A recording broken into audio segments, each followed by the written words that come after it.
Perkenalkan, nama saya Melati Sintiana Pitupulu. Saya dari semester 3 grup B. Video ini saya buat untuk perbaikan UTS mata kuliah teori sistem dalam pendidikan. Yang pertama adalah pengertian daripada teori. Teori adalah pendapat, penelitian, dan penemuan yang didukung oleh data dan argumentasi yang bertujuan untuk menjelaskan fenomena yang sulit.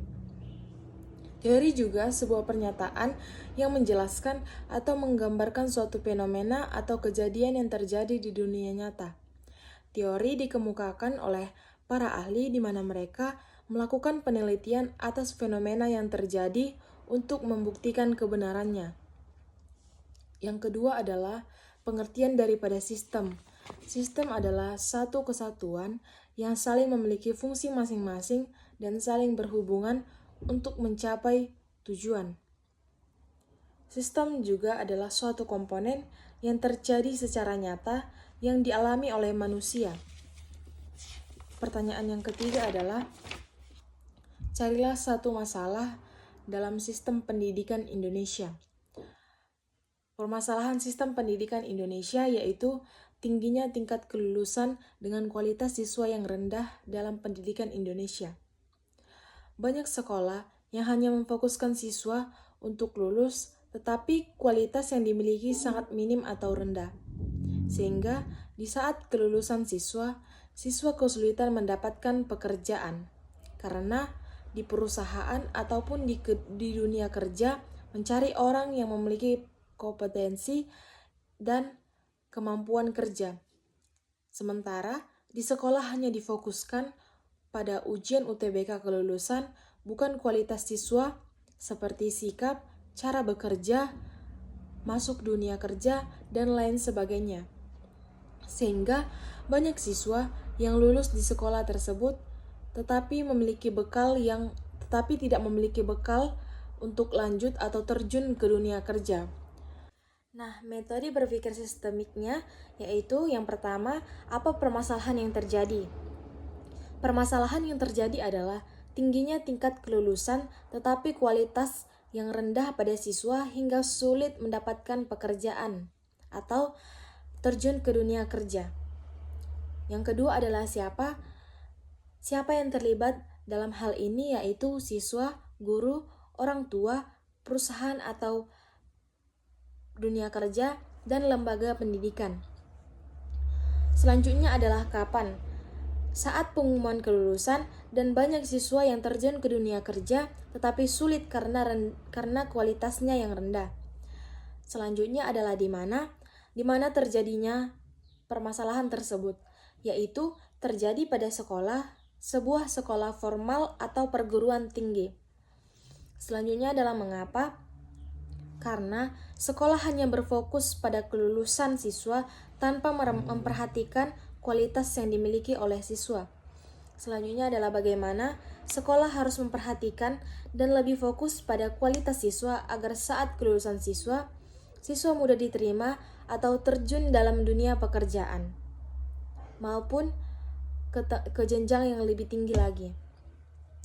Selanjutnya adalah yang nomor 4, pengertian daripada teori sistem. Teori sistem adalah suatu pernyataan yang menjelaskan sebuah sistem yang dikemukakan oleh para ahli untuk memudahkan seseorang memahami dan mengetahui sebuah sistem. Teori sistem mengandung sebuah unsur, aksioma, dan proposisi. Pertanyaan nomor 7 adalah, sebutkan aksioma dalam teori sistem. Yang pertama itu adalah sentralisasi. Sentralisasi adalah sebuah sistem yang memiliki pusat untuk mengatur jalannya interaksi antara bagian.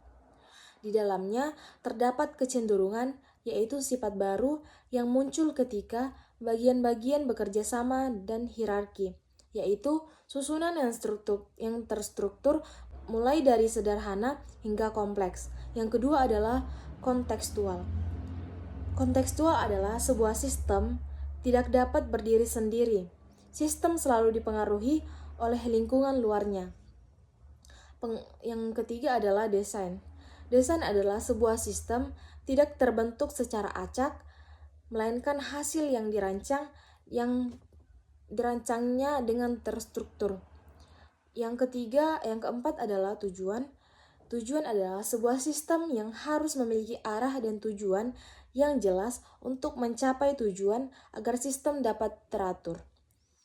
Yang kelima adalah informasi, yaitu sebuah sistem yang berperan untuk mengelola informasi baik berbentuk data, penyimpanan, pentransferan, ataupun memodifikasi. Selanjutnya adalah operasional. Operasional dalam sistem yaitu sistem bekerja memiliki perilaku yaitu kerja yang dapat diamati. Artinya, sistem tidak hanya dilihat dari struktur, tetapi juga proses dan hasil yang sudah dihasilkannya. Yang ketujuh adalah keberlangsungan hidup. Sebuah sistem yang mampu bertahan dan beradaptasi pada lingkungan atau menyesuaikan diri pada lingkungan. Yang keenam adalah sebutkan pengertian daripada teori sistem umum.